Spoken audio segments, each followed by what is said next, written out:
Welcome to the Valor Flight Crew podcast, hosted by Echo and brought to you by Vertical Helicasts and Vertical Valor magazine.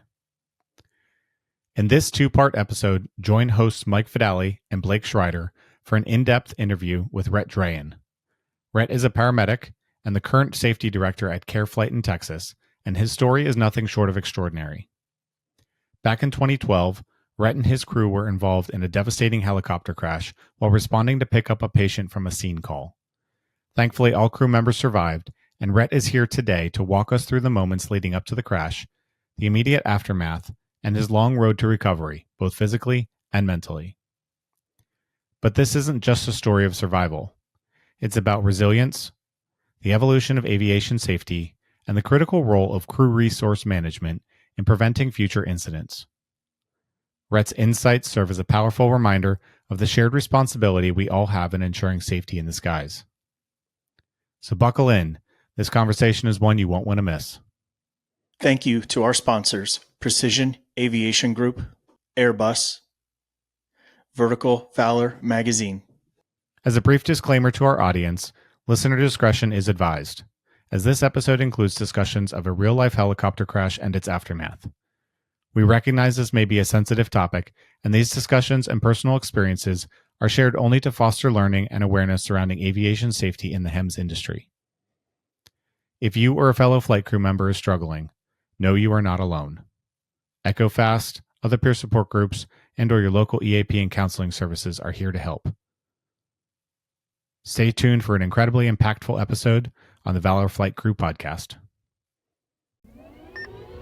Welcome to the Valor Flight Crew podcast, brought to you by Vertical Helicasts and Vertical Valor magazine, produced in partnership with Echo, Every Coast Helicopter Operations. The Valor Flight Crew podcast promotes the personnel and life-saving equipment behind helicopter air ambulance services.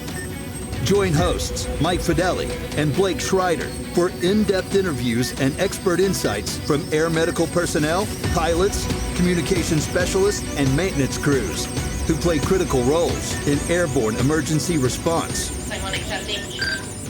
Copy, line 1, gotcha, accepting. You're going to be talking to Red Feather 1 on LCEMS.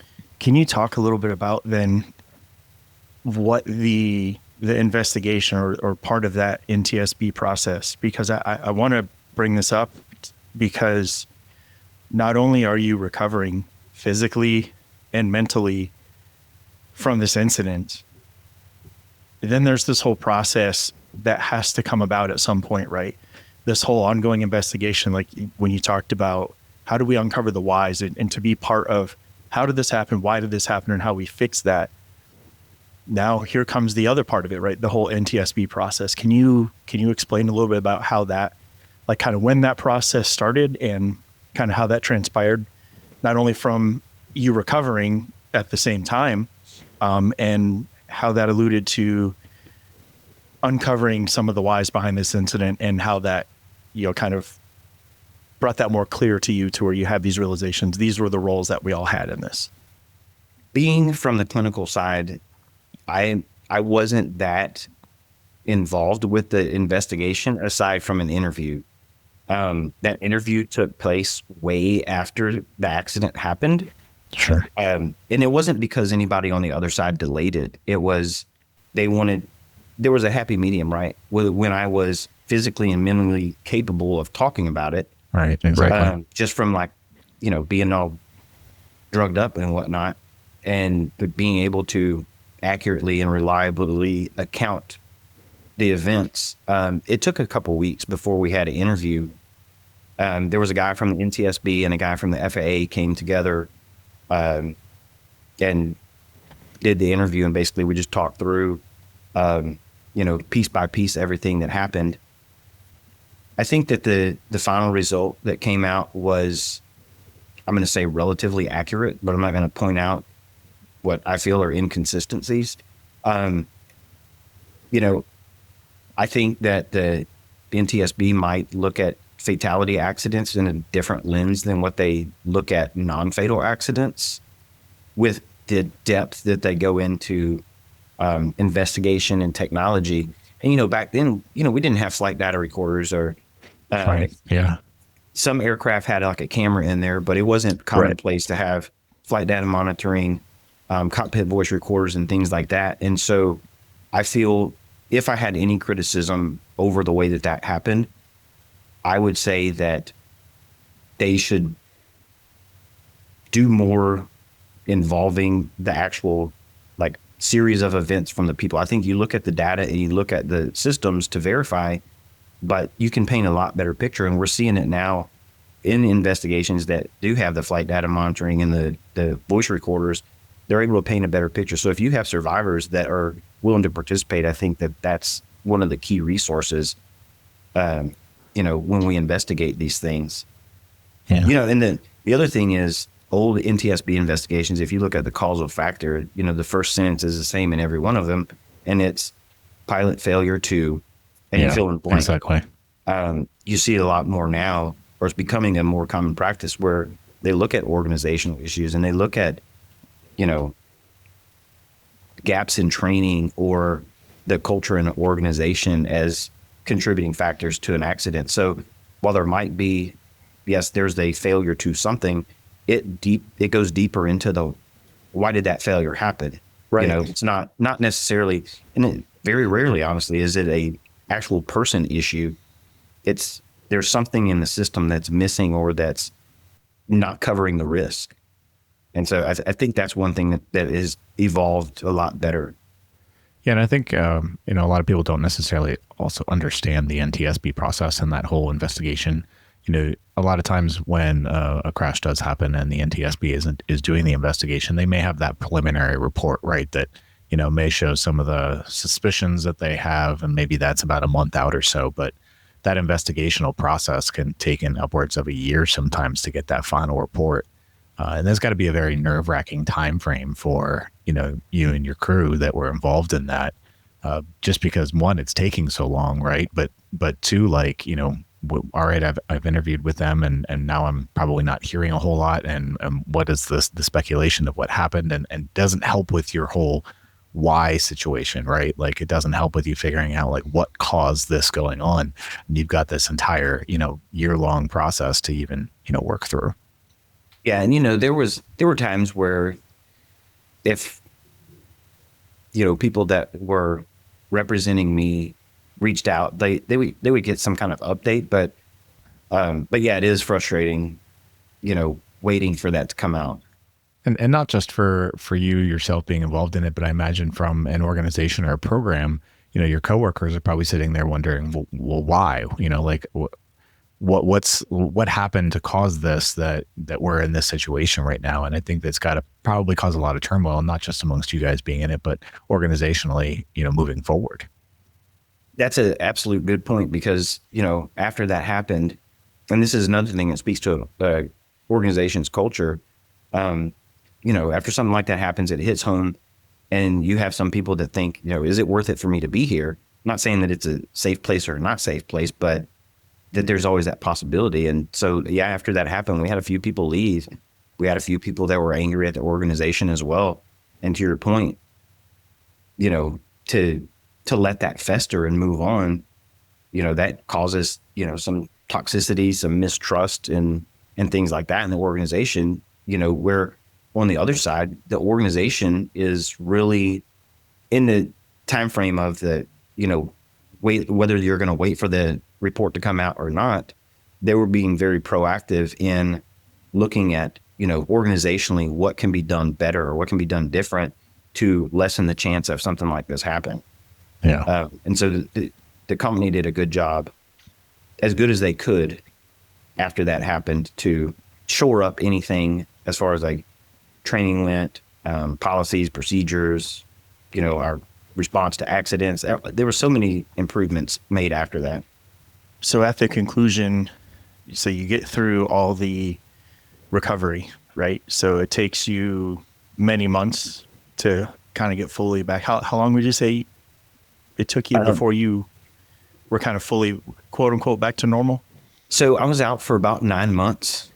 Wow. And then I went back to doing like light duty work while I would work on some clinical education stuff. And one of the things that they made sure of before we actually went back on duty is that we were good flying. And so they gave us, you take as much time as you want, basically pick your pilot and just go fly until you're comfortable flying. And so, but it was 9 months. I went back and started doing light duty stuff. And then it was probably 2 months after that is when I went back to like actually patient flights. Wow. Almost a year then. Pretty close. Can you tell us a little bit about like what your feelings were? Like, so they say, hey, go fly, pick your pilot, go do these things. That's got to be pretty nerve-wracking that first time, right? That you strap in, you get back in the helicopter and you're leaving the ground. Can you tell us about what that was like? It's hard to explain for somebody that's never been in the situation, but like when you're near your aircraft, like there's a smell, like you smell the exhaust, you smell the soot. The inside of the aircraft has a smell that like the sounds, all the things. And so like when I was coming back and I would be around the aircraft, like it would trigger something. I can't really explain what it was, but I was like, man, that's like, I can feel that. Right. You hear the aircraft running, you smell the smells around the aircraft, the exhaust, and like I felt something. I got used to being around the aircraft when I was, doing light duty stuff for a couple months, and then when I was ready, I was like, all right, let's go. And so I go meet the pilot who I chose to fly with. And it was a mostly clear day. There were some clouds, so there was no chance that we were going to fly instruments. I'm kind of with him doing a walk around. I'm not going to get in and wait for him, right? And it's the same model of aircraft that we were in when we crashed. And so he's like, okay, we're done. Pre-flight's done. Everything's good. I had a little briefing. He's like, you ready to go? Sure. Get in the front seat, pilot, me, put my helmet on, and he turns the batteries on. And the one thing that I didn't account for was the alarms. When you turn the batteries on, all the low rotor, landing gear, low RPM, all of the alerts start going off. And so as soon as he hit the battery, this starts going off in my headset. And I'm like, oh crap. I didn't say that, but right. I was like, man. And so he's like, are you okay? And I told him, I was like, yeah, man, I've like all the things I've considered about like getting back in aircraft. But the one thing I didn't think about was we crash and we're laying on our side and all those alarms are going off and I'm hearing them. I'm not paying attention to them, but all those alarms are going off. Right. And I didn't take that into consideration. When he hit that battery switch, I second guessed what I was doing real fast. I was like, I don't know. But so we made it through and it was great. And back on that drug of flying in helicopters, just like that. I have to say, first off, at least like, I commend you for taking that step and that leap in that direction. I think that's, it would be very easy for a lot of people to, after something like this, just, wash your hands of it and walk away and be like, I'm never getting in another aircraft or another helicopter again. I think that would be a normal reaction for a lot of people. And I know that everybody kind of processes things and deals with things in a different way. So I commend you for not only wanting to come back to fly, but wanting to come back to fly and to prevent this from ever happening again, for you or anybody your company around. And I think that's, such a huge important message, like, and what you're doing in this and how you're projecting safety from there forward is something that I think is absolutely awesome. But I think, you brought up some really good points about when you're finally getting back on that aircraft for the first time, you can anticipate some of the things that are going to be triggers for you, but it's those little things that you don't think about that sometimes have the biggest impact. And it's part of that creating that whole new normal. And then in addition to that, like, everything that you're doing with flying, you're learning over again for the first time. All those, tastes, smells, vibrations, everything is relearning those aircraft again. And it's just things that, I'm so glad that your company was willing and able to give you that opportunity to have those confidence flights, to be able to refigure out what is normal for me again on this aircraft. And am I okay with this?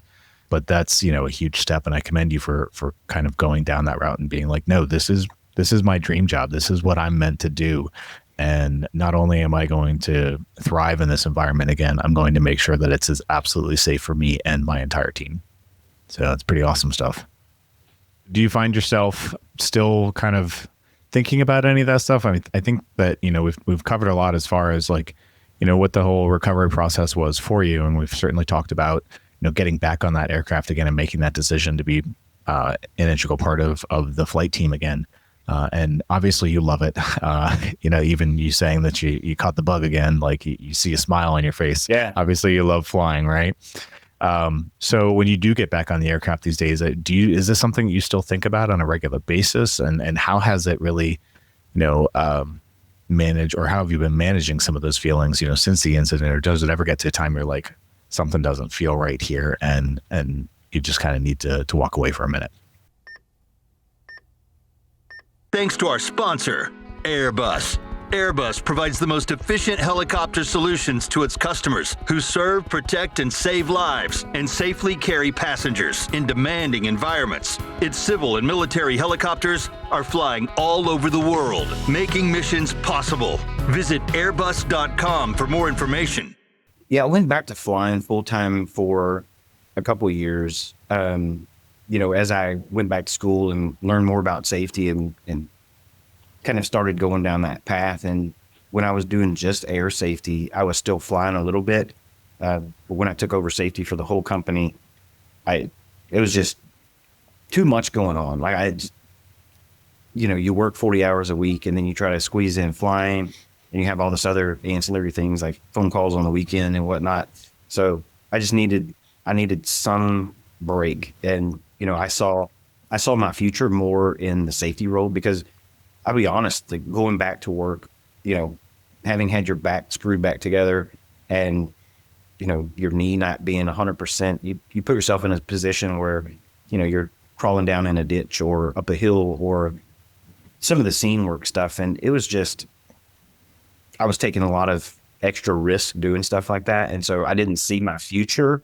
Yeah, I didn't see my future getting any further along on the aircraft. And so, I took it upon myself to kind of move myself out of that position and do something else that probably equally as beneficial for the organization outside of flying. So it's been probably, I don't know, time goes so fast now. I think 4 or 5 years since I've flown a patient flight. But still, for a good chunk of time afterwards, you were doing patient flights on a regular basis, and so still active within the environment. Yeah, but I mean, to answer your question, I mean, I think about it all the time. I mean, every day I think about it when I read a safety report, or when I talk to a crew, or I hear them BSing down the hallway.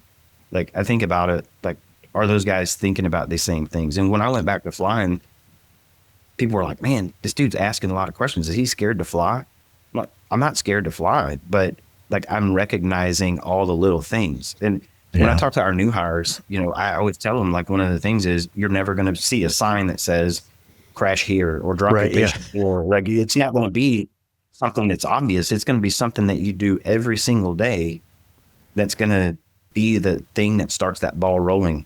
And that's the hard part about realizing this is what's going to cause the accident, right? Because you talk back and forth to your pilot every day. You get a landing zone briefing every day. And so, like, those are all normal things. If it wasn't something that was normal, it would flag, right? It would pull up your little antennas and you would say, hey, this isn't right. Would you be able to talk about what lessons you would say have really come from this, especially within your organization? And just lessons alone, I can think in my head right now of lessons learned just from talking to you about this, of things that I would want to change and bring into my everyday practice. Can you tell us a little bit about kind of what, like, lessons learned from this and how it kind of implemented within your agency to improve, safety? Yeah. So my personal ones are really, like, never let your guard down. Like, anything that you think will never happen will absolutely happen. Yep. And you got to speak up and say something.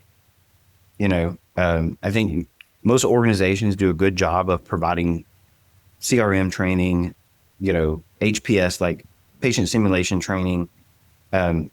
It's all there. And a colleague said one day, and this is something that really stuck with me, success breeds complacency. we all do things. We're good at what we do. And we fly thousands of flights every single day with nothing that goes wrong. And so, that we let our guard down. And, I often tell people, like, find something that if it's a physical item or something that makes you check on yourself, like, are we doing the right thing? Am I in the right headspace? Are we going about this the right way? And if you ever think maybe we're not, then you need to speak up and say something. If it's on a flight, you need to say it right then. If it's something organizational, you need to bring it up to somebody who can look into it and enact change, and not just write somebody off and say, man, that's just so-and-so talking. Yeah. I love that you brought that up about complacency. I think it's one of my bones of contention a lot of times, at work. And I've certainly been one to catch myself along the way too. But it's even simple things like checking your gear when you come in the morning. How many times do you end up going on that transport then where you didn't check your gear the way that you should have? And that intubation doesn't quite go the way that it should because you weren't prepared for X, Y, and Z, right? And it's no different with leaving the ground in a helicopter and all the things that you're doing both before the flight, during the flight, and after the flight to make sure that we're not getting complacent in those moments. And so I love that you brought that up as one of your main takeaways, because we do get comfortable. We do, sit back and say, oh, well, everything feels fine. I'm good to go, and I'm just going to go about my happy day. And, you're not always eyes out, or you're not always doing the things that you need to be doing because you get complacent in that moment. And it's just not okay, because you never know when it's suddenly going to change. I feel that something we don't train on, which one, kind of how do you train on it? But I think what we could all instill in this industry in our everyday practice is validating your coworkers when people do have concerns or complaints, and not, coming down on somebody, like you said, oh, that's just so-and-so. Like when you were talking about when you were bringing up questions after a crash, and for somebody to be like, oh, is he scared to fly? Like the audacity of that, and that alone, I think is just like, and not to disparage anybody, like I don't wholeheartedly feel that people would intentionally make you feel bad, but we should be validating our concerns from our coworkers and taking that to heart, and not and allow like that other perspective, because they might be catching something that we're not seeing. Like you said, that success can breed complacency, and our thought process might be like, man, I've done this 100 times, like this, like it's going to be fine. Well, it all is until it isn't. And I think that we owe it to ourselves to be better to our coworkers, because we deserve that best, and our patients deserve the best. And if we're not at our best, then our patients can ultimately suffer, our coworkers can suffer, and it could lead to tragedies, things like this. So I my hope and wish is, like, as we continue in this career, that we take these lessons learned, and really take that to heart and validate other people's concerns and questions when they have something that they want to bring forward. We should wholeheartedly accept that and really look at it from that perspective and see, yeah, they're right. That is something we should not be doing. And we shouldn't be coming down on each other for that. So I think it's great to see that that's something that can come from these, is to where you can feel that validation for those concerns that you have. Yeah, for sure. And I think that it just kind of really ties into, like you mentioned before, about the CRM. And I'm curious as to, when you look at your CRM practices, both before the incident and since then, how has that CRM changed, and how have you been able to affect a culture change in that CRM in your organization based off of this? I think culturally as an industry, we've matured significantly over the last 10 to 15 years. And I think that has a lot to do with it. I also think that the transition from doing computer-based training on subjects such as CRM, going to the wayside, and that's actually we all love those trainings so much. Okay, so then that's going to tie into what I'm about to say. So one, if anybody's still doing computer-based training for CRM, think about this. You sit by yourself in a room and you look at a program on a computer, how does that make you any better at communicating? 100%. That says a lot right there, right? But so I think as the industry transition away from that and doing in-person training, and I'm going to ask you a question now. At your organization, when you see on the schedule that next week is CRM training, like what do you think? Really? Exactly. Yeah. Exactly. Right. Everybody's like, no. But Yeah. and so that goes into that kind of complacent mindset where you're like, this is dumb. Why do I need this? It's never going to come into play. But if as an organization or as in a base or as a crew, you're like, no, we're not going to wait till something bad happens to all of a sudden be CRM experts. We're going to do this every flight, every day, every shift, while we take care of patients, while we check the aircraft. Everything we do is going to include the elements of crew resource management. Then when that thing does happen, you're a lot better prepared for it. And, you see now more in organizations where, there's a lot more double IMC training where the crew has a checklist, the pilot had a checklist. So you punch in and everybody gets their checklist out. They talk through it together. Everybody's on the same page. You have a lot more en-route decision point.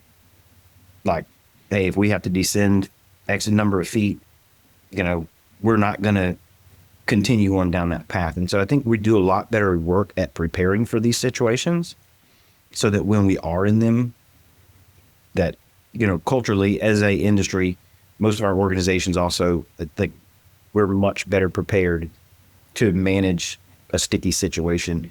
Yeah. And you see that with, the overall decline in the accident rate. And I think that the general mindset too, you kind of touched on it earlier with, IFR used to be that rescue technique, whereas now it's, if you're planning for that from the get-go and, you're planning for the worst, and if it turns out better than that, then great. But if not, you already have that game plan made up and you're following that game plan, and, you have a good understanding as a crew that flying IFR is, one, safe, and two, it's not being used as a rescue. We know that we're confidently going to do this, in an IFR flight plan, and we're going to be in contact with ATC the whole time, and we're going to have all the necessary steps in process, and that it's becoming more of a normalization out there. And I love flying IFR now. I find it fascinating to be able to sit up front and see all the different things that my pilots are going through during that process. And I feel very safe doing it, but it certainly is, it's different having that mindset of we're doing this from the get-go, of having that IFR mindset rather than just using it as a rescue technique. Stay ahead of the mission with Vertical Valor Magazine, the only publication dedicated exclusively to the military and public safety sectors of the rotorcraft industry. The Valor team travels around the globe to bring you stories from the rotorcraft industry's first responders, with a special focus on the knowledge and technology that furthers their missions. Learn more at verticalmag.com/valor. Well, yeah, and to the point of complacency too. If you look at IFR, and since it's 17 degrees in Dallas today, I'm going to use like icy roads as an analogy here. But so when you get in your helicopter and it's blue skies, and you're getting in there to do the usual haul down to the hospital and back, you're letting your guard down, right? Because it's a thing that you do every day. Right. But when it's time to go on instrument flight, hey, where are we going? And you're scrutinizing your fuel, you're scrutinizing your alternate, you strap in, there's this cadence about it that you're more alert. You're paying attention to what you're doing, and you're paying attention to the gauges and whatnot. So to bring that back to my analogies, so here we have about 70 ambulances in service a day. So we do BLS, ALS, critical care, bariatric, we do it all. And so on a bright, sunshiny day, we do things like back into poles at hospitals. We hit the little protective poles at gas stations. Yep, but of course. One thing that I carry a great deal of pride in is when we have icy roads, and everybody knows that Dallas and icy roads don't mix well. We shut the whole place down. Not at all. No. Right. We had a total of like 12 or 14,000 miles driven throughout our organization, and not a single scratch on a vehicle during the ice. On a sunny day, we can't pull away from a gas pump without hitting it. But it's that complacency thing, right? So when you let your guard down, that's when you let these things creep in. But if you're paying a great deal of attention to what you're doing, and for us, that's like white knuckle driving the vehicle, you protect yourself from that. I guess I never really looked at it that way, but I love that analogy of her, that realization. Yeah. But that's the thing, is like we take those things for granted, right? Because you go so many hours, you go so many times without an incident. But then, like, I know if it's going to be snowy or icy, I know I got to pay extra attention. Or in Florida, when it rains, nobody knows how to drive when it rains, But so you take that extra time when the roads are wet, slippery, you can't see on your windshield, so you take that extra time. But that same thing, like you said, that same flight, if you were going to your routine hospital and back on a clear blue day, you don't ever think about it. But if the weather was kind of sketch and you're like, all right, we're going to have to do this IFR, your awareness is so much more heightened for that same exact flight. So, I mean, it really makes sense in your training. Your approach should still be kind of along that similar mindset as, well, we're not doing this IFR, but I should really be making sure I'm paying attention to the things that I would see normally, because maybe I can pick out something that's a little bit different, along that way. And I think that's such a good way to approach, and that's a great analogy to really structure your training just in everyday missions, right? So we talk about crew resource management, that right there is a great way to continually practice and put in a real-time application of CRM training on just your normal everyday flight to really call out those obstacles, call out, hey, we're flying at this, I can see, the hospital is probably about 3 miles away, using that as part of your everyday keeps your awareness going, and we don't become complacent, so to speak. So as we talk about, those continual trainings, and re-implementing our everyday practices, like, what can other agencies, what can we all learn from your experience from this? What are some things that we could take away and bring back into our everyday practice, bring back to our bases, and bring back to our programs that we could use to keep us safe or make us safer? I think one big thing that everybody can do to kind of carry this practice further is, be inclusive of all the members of your team, be it, your leadership, a supervisor, your partners, your pilots, dispatchers, communicators, and empower people that if they see something that's not right, be it, again, in a flight or in practice or anything that you do, or if somebody comes forward with a concern, put that concern or put that issue through whatever your internal process is to validate it. If it becomes something that's unfounded, it's worth it to follow back up with whoever brought that concern and explain to them, the process that you went through to validate this, maybe process issue, but also maybe it's a misunderstanding on their part. It can be a misunderstanding on the organization part, or it can be a misunderstanding on the person's part, but it's important, I think, that everybody works together and be part of that process to find the best course.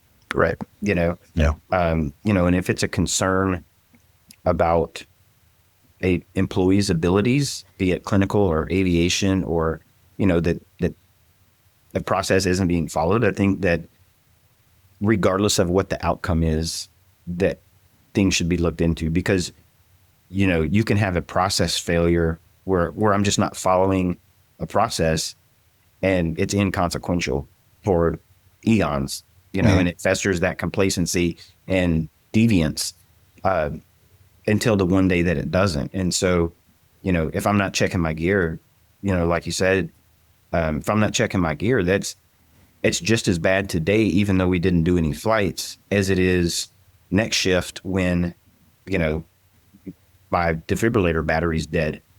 The outcome is different, but the discrepancy is the same.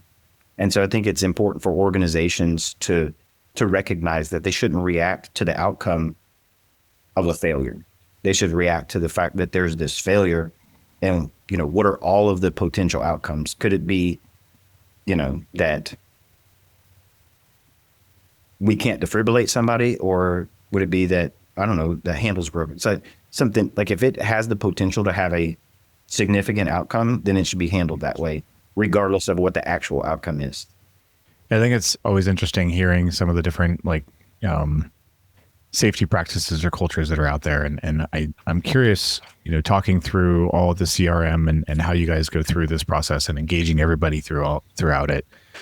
Obviously, you've created a culture of safety that is that your entire team is expected to embrace and to utilize and be a part of, an active part of. How do you manage or implement or change that safety culture within an organization that maybe not have either one present to begin with or may not have the most positive one? 'Cause I mean, I'll be the first to admit, like, you talk about the culture of safety, and a lot of times first people are going to roll their eyes, right? Or number two, they're going to be like, oh, well, somebody just doesn't want to do something. They're going to throw the safety card, right? Yeah, that's a thing. Like these are all like things that we've heard along the way. And so like, how do you like change that culture and make it so that this is an actively engaged process for everyone and it's for the right reasons? And that's a difficult one. The culture is a hard thing to change. For sure. You can't just write a new policy and say, here guys, we're in new culture. Right. We're done. We got it. You really have to practice it from a leader level. You have to build that trust with the crews, and you can't say 3 to go, 1 to say no. Everybody has that, some form of that in their operations, but you can't say that, oh yeah, we have this great safety culture because we have 3 to go, 1 to say no, and then you have a base out there that has marginal weather and they decline a flight, and 5 minutes later they're getting a call from their leadership saying, hey, why didn't you go to X location? Yeah. Or, giving them an alternative solution. Kind of on the contrary to that, though, organizations that have a lot of the safety card playing, if you as an organization, I don't want to say cave, but if you like just throw your hands up and say, oh, we can't do anything about this because they played the safety card, I think you're at a disadvantage there too, because there may be a lack of understanding of the expectations and the policies. And so it's a good time to come together. And, if I'm playing the safety card because I'm concerned of weather, but that weather is far above what our minimums are, maybe I wasn't trained well enough to really interpret the weather and the implications that come with it. And so, right.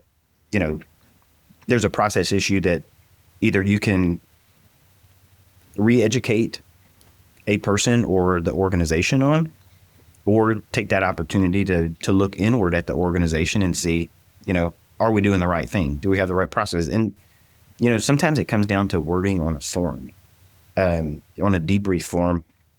Like if we had one that was kind of a trigger word, and it was like, it's a standard from a accrediting body of ours that you track liftoff times.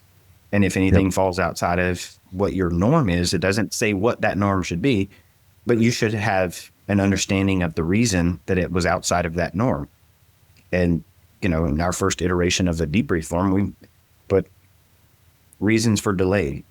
And, people had their arms up in the air. Oh, when you're talking about delays, like now you're rushing us.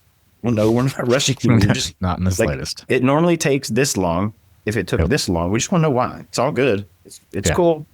So, but it can be something like that tarnishes a culture, honestly. And so it's the organization sets the tone, but it's, I think, the level of participation from both sides. It's kind of the you can lead a horse to water, but you can't make it drink mentality. Mm-hmm. Like you have to put the processes there, but you also have to be participating as an organization. But you also, the crews out there, there's a responsibility on their part too. So it takes everybody to have that strong culture. thank you to our sponsor, Precision Aviation Group. Mission-critical operators and fleet managers rely on Precision Aviation Group as a worldwide leading rotor and fixed-wing MRO provider. PAG provides tip-to-tail solutions in 4 MRO segments: avionics, components, engines, and manufacturing DER services. A single point of contact gives you access to over 150 million in inventory globally, 24/7. Just call 800-537-2778. Precision Aviation Group. Others sell parts. We sell support. I like the leading from the top down, but I think that there's oftentimes, obviously not everybody gets along personality wise, and you have people sitting back and wondering, oh, well, they just don't want to do work today, or they just don't want to do this. Or it doesn't always seem as though the safety decisions that are being made by crews are always necessarily as well received by others. And I've had to have this battle a few times in the past. And it's like, well, they're calling a timeout for a reason here. And regardless of what that reason is, I don't care, as long as 1, they're safe, and 2, that, they're able to kind of fix whatever is happening so that that Swiss cheese model doesn't line up for one reason or another. Right. And also in the fact that I'm respecting it, whatever it is, and I don't even need to know, for the simple fact that if I ever get to that point where I need to call that timeout, that I have that respect as well. And I don't feel like a lot of people necessarily understand both sides of that story. And I think having that come from the top down, where that is the expectation that, sure, if you turn down a flight for weather, or you turn down a flight for one other particular reason that maybe the leadership or management team doesn't understand why, I think there still needs to be eventually a debrief or discussion of hey, how can we prevent this in the future, or what was the potential issue here that we can fix so that this isn't something that occurs. But it should never be perceived as or brought down upon as something punitive for one reason or another. Right. And I think as long as you're coming from that top down with that attitude and that understanding and leading with that forward, I think that, or at least I hope that alleviates a lot of these other underlying, rumor mills that occur out there surrounding some of the decisions. Yeah. And I think, without going way deep into it, I think a lot of that has to do with adherence to processes and policies, because if we write a policy and we train on that policy and we have the expectations for that policy, then everybody's decision-making should be kind of in line with one another. So there shouldn't be a decision made out there that is unexpected. And, if that unexpected decision is made, then that's when it's crucial to dig deeper into what other factors were there that made this decision.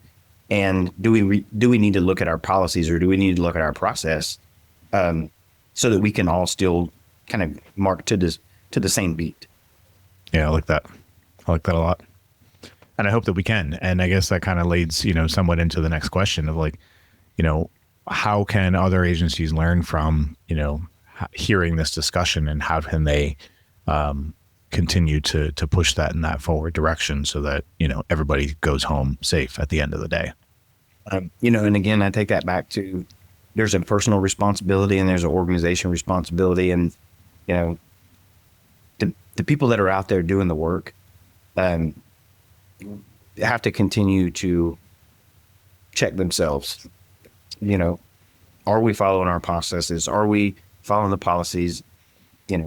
Are we reporting if things don't work right? A lot of times people will take hazard reporting or near miss reporting, as long as it doesn't adversely affect them, they're less likely to report it. It's when the fire department didn't point out wires, or it's when the hospital didn't lock the stretcher brakes, or somebody walked towards the aircraft. Those things, if it's somebody else's fault, we're going to hear about it all day. But we all need to be more, I'm not going to say need to be. Organizations and people need to understand that we're going to make mistakes. Mistakes happen. If it's a near miss or there's no consequence to it, then it's a kind of a freebie, right? It's a learning event. And so we need to capitalize on those and not keep them, swept under the rug. So it's up to the crews to bring those forward, but it's up to the organization to look into them and to, follow up and provide more training or scrutinize their policies and procedures. But I think mostly from a crew perspective, because I feel like in that moment, identifying what's going to cause that accident is the most important thing, stopping that chain. And so, being able to check yourself or to check your partner or to check the pilot and have the ability to say, you know what, we need to stop what we're doing, whether it be in a flight or whether it be in any other thing. We need to fix something before we move forward. I think that's important. And to pay attention to those little things too. Right. Yeah. And having an organization that empowers people to do that and supports them to make that decision, because the organization is giving them the training and the tools to make those decisions, right? For sure. And so when that decision's made, we should be able to support them.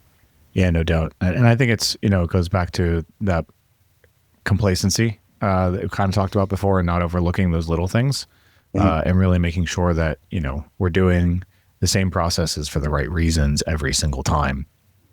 And I'm so glad that you kind of brought that up. And I think that there is a shared responsibility there, both personally and organizationally, to make sure that things operate in a smooth, safe manner every day, every mission. Yeah. And, it can seem kind of harsh, but something that I've started telling people is, and this is as the director of safety for a company, I'm not responsible for your safety. You are responsible for your safety. Yeah. I'm responsible for putting the organizational pieces to allow you to be safe.